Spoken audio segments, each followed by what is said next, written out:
প্রার্থীদের ভোট দিবেন। স্বতন্ত্র প্রার্থীরা জয়যুক্ত হলে এই দেশ বিক্রি হবে না, এই দেশ অন্য দেশের পায়তারা করবে না। স্বতন্ত্র প্রার্থীকে ভোট দিলে নির্বাচনের পরে সংঘাত হবে না, নির্বাচনের পরে শান্তিতে থাকতে পারবেন, গাড়ি ভাঙচুর হবে না।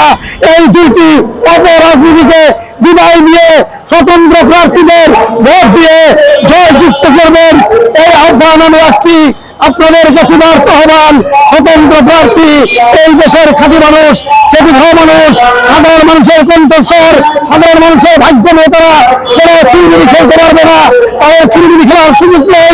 তাই স্বতন্ত্র প্রার্থীকে বিজয় করার জন্য উদারত আহ্বান করছি। আপনার সম্পদ রক্ষার্থে, এই দেশ রক্ষার্থে, মানুষের শান্তি রক্ষার্থে, এই মানুষদের ভাগ্যের পরিবর্তনের জন্য স্বতন্ত্র প্রার্থীকে ভোট দিবেন, এই আহ্বান দেখে আমি আমার কথা শেষ করছি। সবাইকে ধন্যবাদ। আসসালামু আলাইকুম।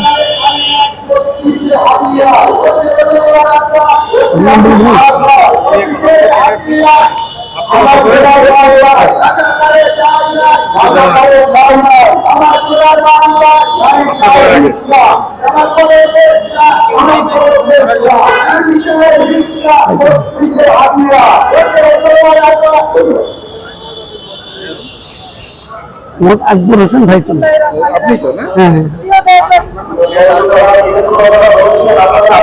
আমি কথা বলছি।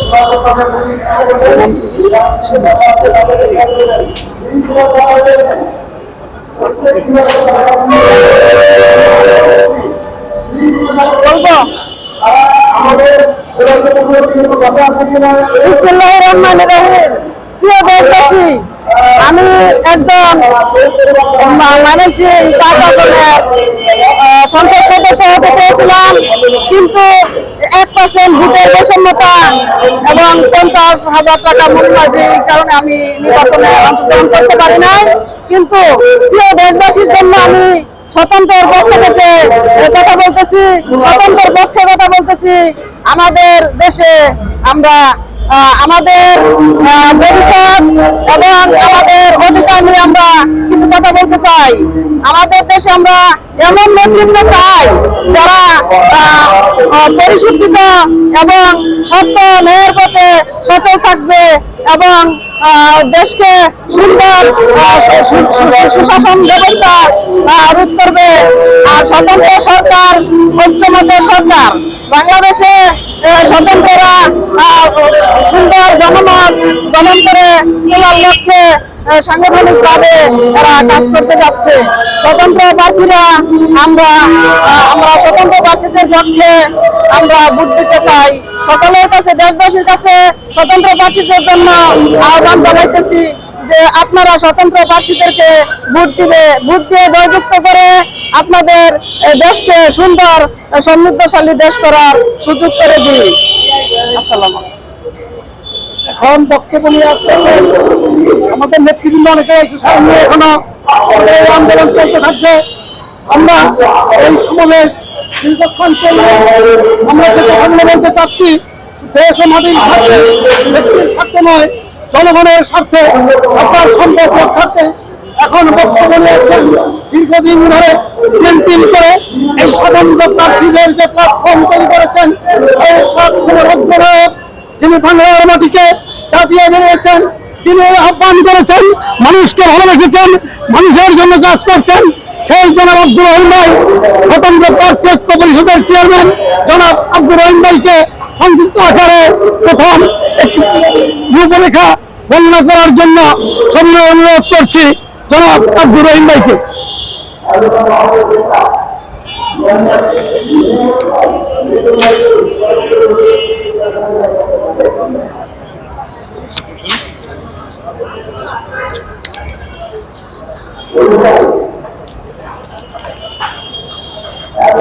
বিসমিল্লাহির রহমানির রহিম। সম্মানিত দেশবাসী এবং উপস্থিত সাংবাদিক ভাই ও বোনেরা, আসসালামু আলাইকুম ওয়া রাহমাতুল্লাহি ওয়া বারাকাতুহু।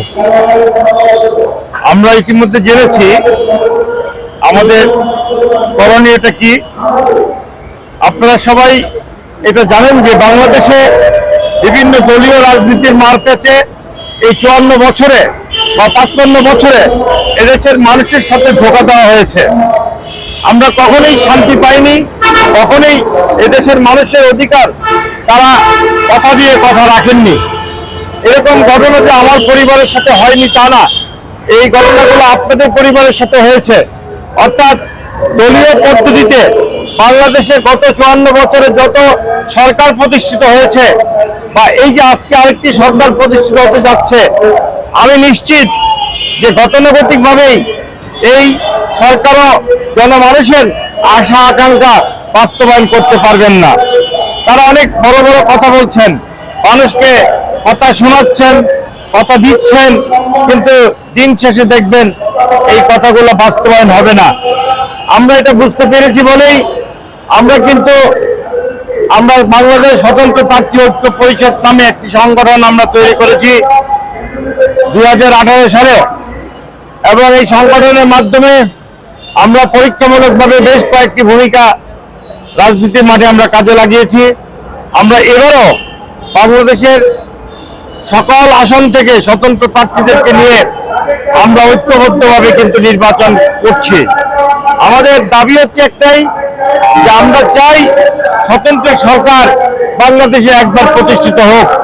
তারা জনগণের আকাঙ্ক্ষা, ভালোবাসা সবকিছু তারা বাস্তবায়ন করবে নিয়ম অনুযায়ী। আমরা তো দলীয় সরকার দেখলাম যে তারা আমাদের সাথে কেমন ব্যবহার করে। আমরা এবারে অন্ততপক্ষে আপনাদের হাতের কাছে দেখুন প্রায় 300-র কাছাকাছি স্বতন্ত্র প্রার্থী আপনাদের কাছে আছে। আপনারা একবার স্বতন্ত্র প্রার্থীদেরকে জয়যুক্ত করুন, আপনার মূল্যবান ভোটটি দেন, তারপরে দেখেন এই স্বতন্ত্র প্রার্থীরা সরকার গঠন করার পরে আপনাদের যে দাবি দেওয়া, আপনাদের যে চাওয়া পাওয়া, সেটার প্রতি তারা কিভাবে যত্ন নেয়। কাজেই আমি আমার জীবনের অভিজ্ঞতা একটু শেয়ার করছি, আপনাদের জীবনের অভিজ্ঞতাগুলোর সাথে মিলিয়ে নেবেন। এই স্বাধীনতার সময় আমার বাবা শহীদ হয়েছিলেন, আমার 2 মামা যুদ্ধে শহীদ হয়েছিলেন।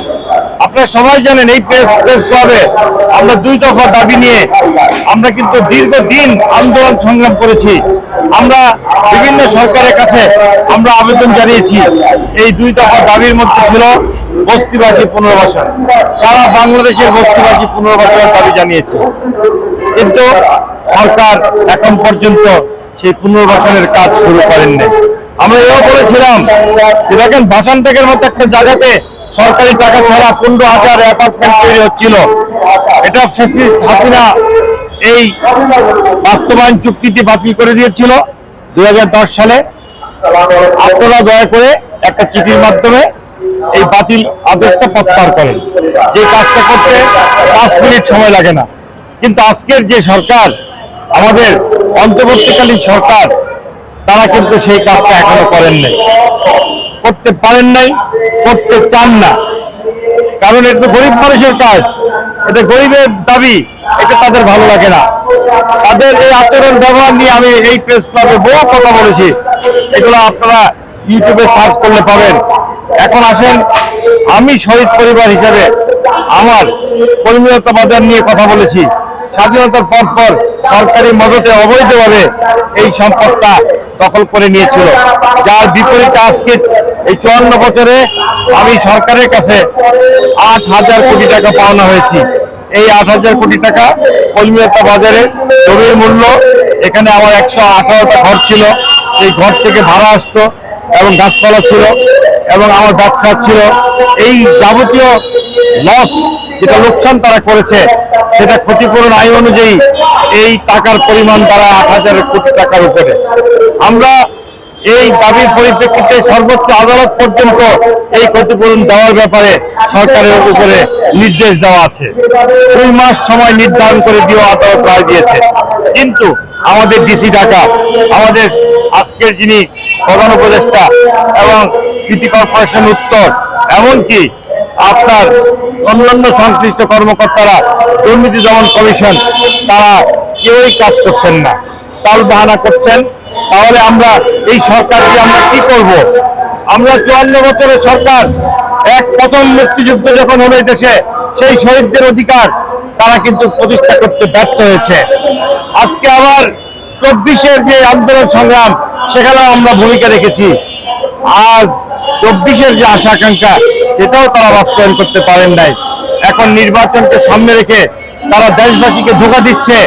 এই নির্বাচনের মাধ্যমে কে আসবে রাষ্ট্র দায়িত্বে? বিএনপি জোট যদি ক্ষমতায় আসে, তারা জামাত বলবে যে বিএনপি সঠিকভাবে নির্বাচন করেন নাই।